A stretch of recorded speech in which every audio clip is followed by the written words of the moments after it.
बिस्मिल्लाहिर्रहमानिर्रहीम। अस्सलाम वालेकुम नाज़रीन, रिजीम चेंज कॉन्स्पिरेसी के मौजू पर होने वाले सेमिनार से कल खिताब करते हुए इमरान खान साहब और उनके साबिक़ वफाकी वज़रा ने बहुत अहम इंकशाफात किए हैं जिनका मुल्की सियासत पर बड़ा असर होगा और एस्टेब्लिशमेंट जो मौजूदा एस्टेब्लिशमेंट है उनके ऊपर भी उनके गहरे असरात मुरतब होंगे।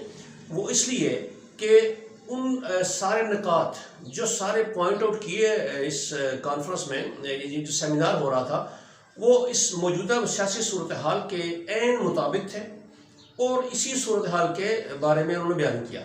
एक नुक्ता बड़ा अहम बयान किया इमरान खान साहब ने, मैं उसको लेकर चलता हूँ आगे।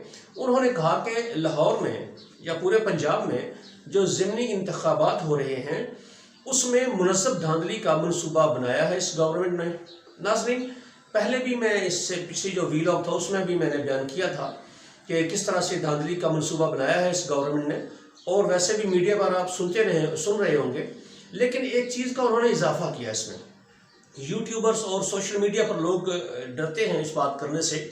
वो इसलिए डरते हैं नाज़रीन क्योंकि ये हुकूमत इस वक्त बड़ी फाशिस्ट है। ये सेमी मार्शल लॉ है असल में मुल्क में कि कोई भी जो इनके खिलाफ बात करेगा या जो भी हक और सच की बात करेगा उसकी आवाज़ को ये दबाने की कोशिश करेंगे। इसलिए हम बड़े मुहतात होकर ये बात करते हैं। लेकिन इमरान खान साहब ने कल एक बड़ी अहम बात की। उन्होंने कहा कि जैसे 2013 के इंतखाबात में एक ब्रिगेडियर रांझा साहब होते थे जो पंजाब में लाहौर में बैठकर पूरी जो पॉलिटिकल इंजीनियरिंग करते थे इंतखाबात के लिए। नाज़रीन, उन्होंने मौजूदा ब्रिगेडियर का नाम तो नहीं लिया, लेकिन उन्होंने एक रिजेम्बलेंस दे दी, एक तशबीह दी कि उस वक्त एक ब्रिगेडियर थे और अब भी एक ब्रिगेडियर है। सोशल मीडिया पे उनका नाम भी गर्दिश कर रहा है, मैं यहाँ लेना ज़रूरी नहीं समझता। लेकिन एक ब्रिगेडियर है जो ISI के सेक्टर हेड हैं। ये जो मैं बात कर रहा हूँ, ये बड़े सीनियर सहाफ़ी हैं कुछ, उन्होंने ये रिपोर्ट किया है कि वो ISI के सेक्टर हेड हैं पंजाब के, जो लाहौर में बैठे हुए हैं। और मौजूदा जो ज़िमनी इंतखाबात होंगे 20 सीटों पर, उनमें से उनकी कोशिश है कि कम से कम 14 या 15 सीटें नून लीग को जितवाई जा सकें। इसके लिए इस पूरे मंसूबे पर अमल दरामद करने के लिए उन्होंने एक्स्ट्रा बैलेट बॉक्सेस का भी इंतज़ाम किया है। तकरीबन अभी तक जो रिपोर्ट हुआ है 20 से 25 हज़ार एक्स्ट्रा बैलेट पेपर वो प्रिंट करके उनको पहुंचा दिए गए हैं। यानी कि मुकम्मल तौर पर मनसूबाबंदी की जा रही है कि किसी तरह से भी शहबाज जो हमजा शहबाज है उसकी जो ये गैर कानूनी हुकूमत है उसको गिरने नहीं देना, क्योंकि एस्टेब्लिशमेंट ही इसको लेकर आई है।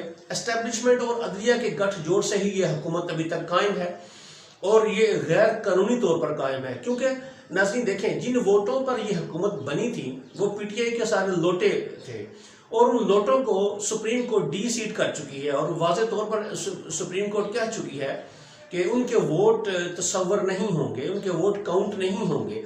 तो जब उनके वोट काउंट नहीं होंगे तो हमजा शहबाज के पास तो बिल्कुल भी अक्सरियत है ही नहीं, वो तो माइनॉरिटी में आ चुका है। लेकिन चूँकि एस्टेब्लिशमेंट और हमारी जो कुछ और ताकतवर हल्के हैं वो चाहते हैं कि इस रिजीम को बरकरार रखा जाए, इस जो गैर कानूनी और इम्पोर्टेड रजीम है इसको बरकरार रखा जाए, क्योंकि इससे बहुत सारे काम लेने हैं उन्होंने इंटरनेशनल लेवल पे और मुल्की लेवल पर भी। इनका मैं अगली वीडियो में जिक्र करूंगा। फिलहाल हम इसी बात पे कंसंट्रेट करते हैं, ये जो धांधली वाला टॉपिक है।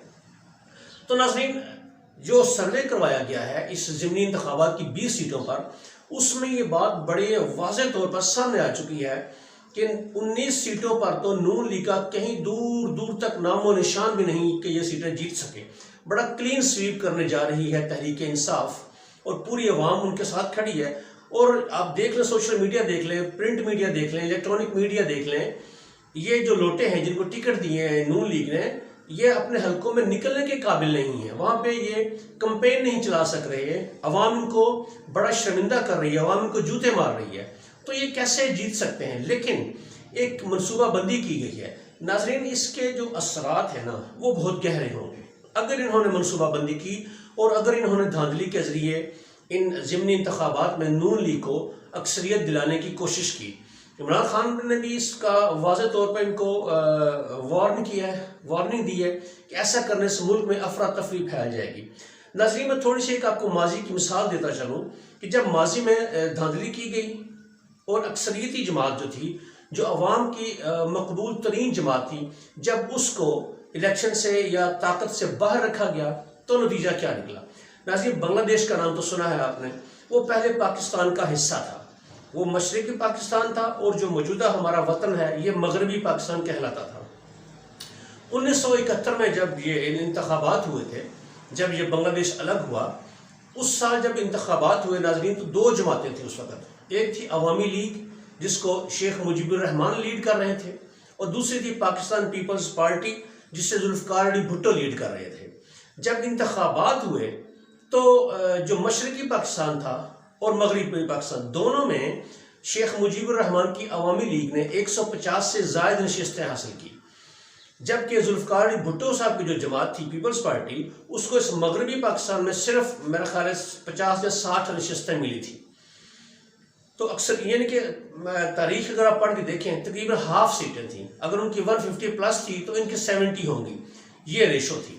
لیکن اس کے باوجود فوج اس وقت جو تھی، وہ یحییٰ خان جو تھے اس وقت پاکستان کے آرمی چیف تھے، ان کے بارے میں اگر آپ ہسٹری پڑھیں، یہ میں تو نہیں کہہ رہا، مطلب میں دعویٰ نہیں کر رہا، لیکن جو ہسٹری میں لکھا ہوا ہے کہ اس وقت ان کو اپنے عیاشیوں سے فرصت نہیں تھی، وہ اس وقت بہت عیاشی کا ماحول تھا ان کے پیلس میں، اور گلوکاروں کا کافی نام لیا جاتا ہے ان کے ساتھ، تو اس وقت وہ شراب اور شباب کے نشے میں مست تھے، ان کو کوئی ہوش نہیں تھی، اور وہ بھی ایک قسم کا کہہ لیں کہ جیسے آج یہ کہتے ہیں ہم نیوٹرل ہیں، تو وہ بھی نیوٹرل ہی قسم کے تھے اصل میں۔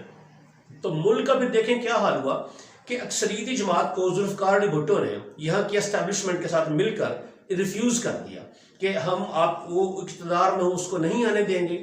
اور جب شیخ مجیب الرحمان نے ڈھاکہ میں اسمبلی کا اجلاس طلب کیا، کیونکہ وہ اکثریت جماعت تھی، اس کو 150 سے زیادہ نشستیں ملی تھی، تو ذوالفقار علی بھٹو صاحب نے یہ کہا کہ جو ممبر قومی اسمبلی وہاں جائے گا ڈھاکہ میں، اس کی ٹانگیں توڑ دوں گا میں۔ تو ناظرین، جب یہ زور زبردستی دھونس اور دھاندلی کی گئی ایک اکثریتی جماعت کے ساتھ، تو نتیجہ پھر دیکھ لیں کہ وہ الگ ہو گیا اور یہ الگ وطن بن گیا۔ بھٹو نے کہا کہ ادھر تم اور ادھر ہم، یعنی کہ ادھر تم حکومت کرو، ادھر میں حکومت کروں گا۔ تو ناظرین، اس طرح سے ہمارا یہ پیارا وطن دو لخت ہو گیا، دو ٹکڑے ہو گیا، وہ مشرقی پاکستان بنگلہ دیش بن گیا اور مغربی پاکستان ہمارے پاس رہ گیا۔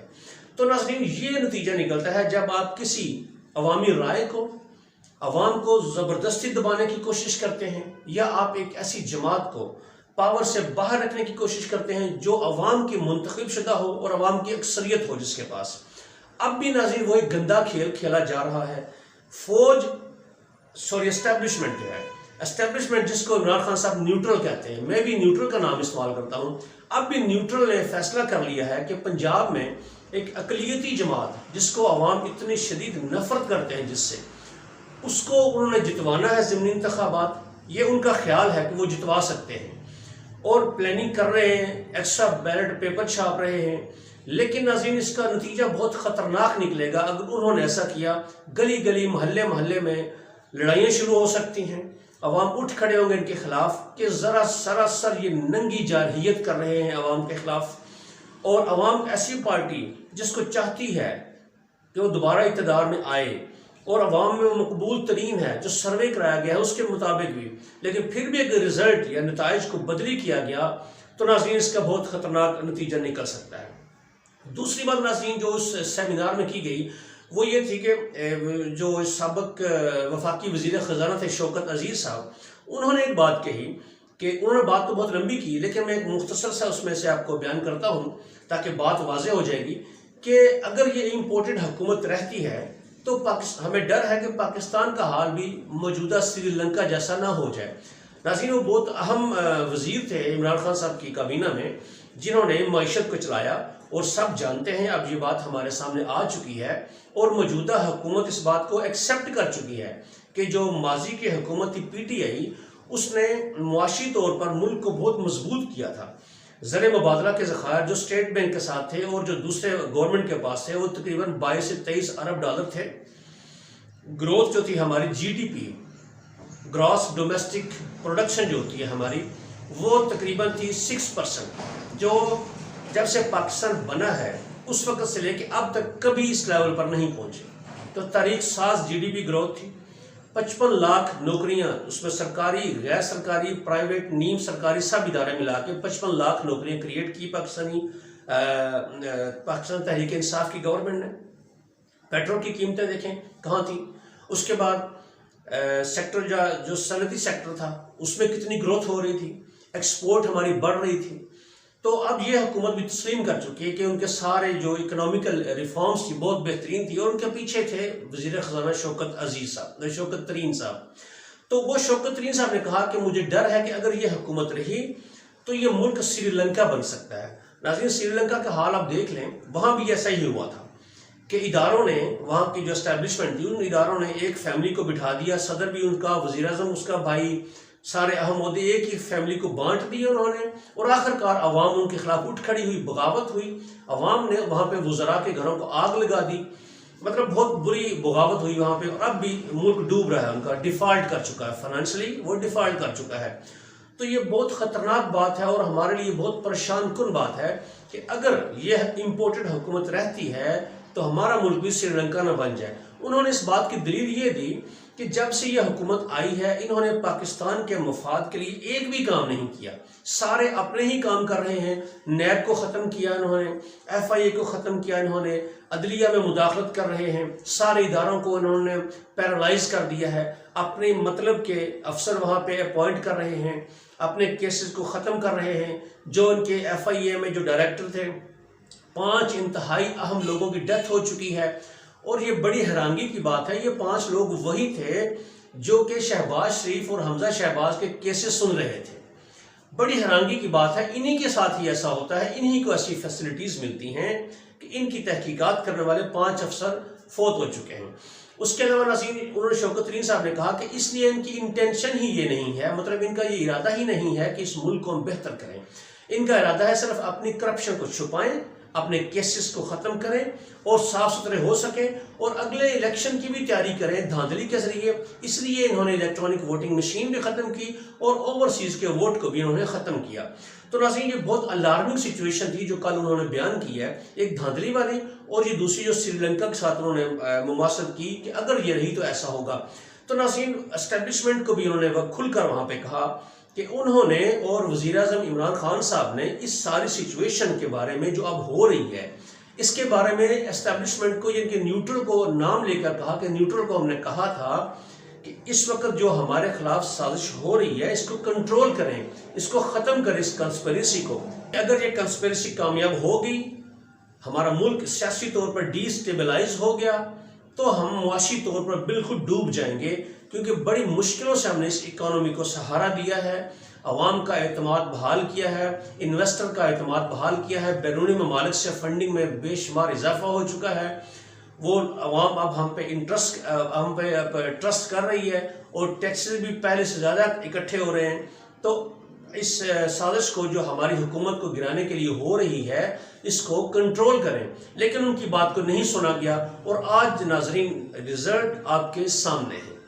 तो इसलिए नाजरीन, हम दुआ करते हैं कि अल्लाह ताला हमारे मुल्क को महफूज रखे और इस करप्ट, इम्पोर्टेड और जो नाजायज़ और गैर कानूनी हुकूमत है, इससे हमारी जान छुड़ाए और हमारे मुल्क को अपने हिफ्ज़ व अमान में रखे। अगली वीडियो में और बहुत सी अहम बातें लेकर हाजिर होऊंगा। तब तक के लिए मुझे इजाज़त दीजिए। अपना ख्याल रखिए, अपने इस चैनल का भी ख्याल रखिए। अल्लाह हाफ़िज़।